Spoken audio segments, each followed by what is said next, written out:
Kamala Harris has become one of the most polarizing figures in American politics. But what makes her the most hated politician in America? Kamala Harris is the current Vice President of the United States, and her political career is marked by several historic milestones and significant controversies. Born in Oakland, California in 1964, Harris grew up in a family deeply engaged in the civil rights movement. She attended Howard University for her undergraduate degree and later earned a law degree from the University of California, Hastings College of the Law. In 2020, Harris was selected as Joe Biden's running mate. Their victory in the presidential election made her the first female vice president, as well as the highest-ranking female official in U.S. history.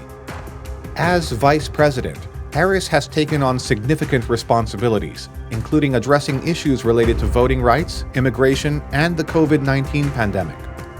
Despite these efforts, her tenure has been marked by considerable public and media scrutiny. Harris's position as a groundbreaking figure in American politics has made her a target for both praise and criticism. Her identity as a Black and South Asian woman in a high political office challenges traditional power structures, which can provoke strong reactions from various segments of the population. Additionally, her policy stances, career decisions, and public persona have all contributed to the polarized views surrounding her. In examining why Kamala Harris has become such a polarizing figure, it is crucial to consider the broader social and political context. This exploration will shed light on the factors contributing to her status as one of the most talked about and arguably most hated politicians in America. Harris embarked on her professional journey at the Alameda County District Attorney's Office, where she focused on prosecuting cases of child sexual assault. Her commitment to justice and her dedication to protecting the vulnerable quickly distinguished her in the field. In 2003, she took a significant step forward in her career by being elected as the District Attorney of San Francisco. During her tenure, she introduced a series of progressive reforms aimed at reducing recidivism, enhancing rehabilitation programs, and increasing accountability within law enforcement. These initiatives were designed to foster a more equitable justice system and to address systemic issues within the community. However, her tenure was not without controversy. Harris faced considerable criticism for some of her prosecutorial decisions. Her firm stance on the death penalty in particular drew significant scrutiny and debate.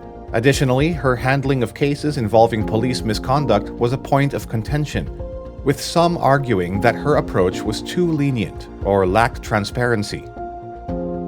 In 2011, Harris was elected as the Attorney General of California, becoming the first woman and the first person of Black and South Asian descent to hold the position.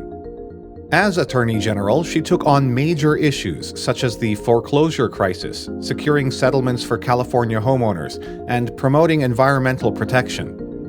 Her tenure was also marked by controversy, particularly regarding her defense of the state's death penalty and her handling of criminal justice reform. In 2017, Harris was elected to the U.S. Senate, representing California.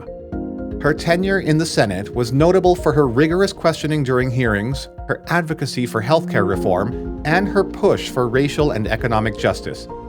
Her visibility and assertive style in the Senate brought her national attention, both positive and negative. Kamala Harris's political career has been punctuated by numerous controversies and criticisms, which have contributed to her polarizing image. As vice president, Harris has been tasked with addressing the immigration crisis at the U.S.-Mexico border. Her approach, which includes addressing the root causes of migration in Central America, has been criticized for being slow and ineffective.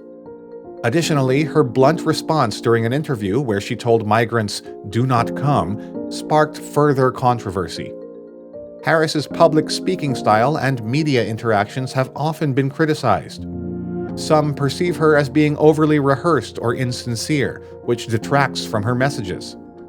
Harris's policy positions have also drawn criticism from both the left and the right.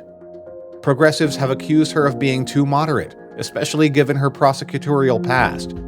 while conservatives view her as too liberal. This dual-fronted criticism has made it difficult for her to solidify a strong base of support.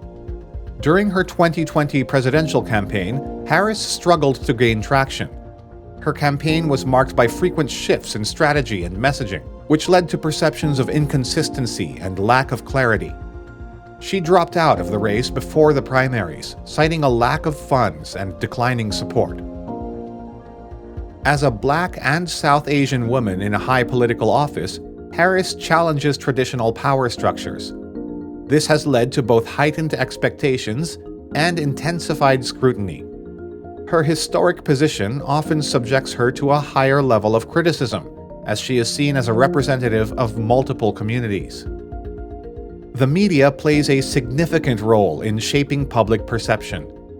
Harris has often been the target of negative media coverage, which amplifies her missteps and controversies.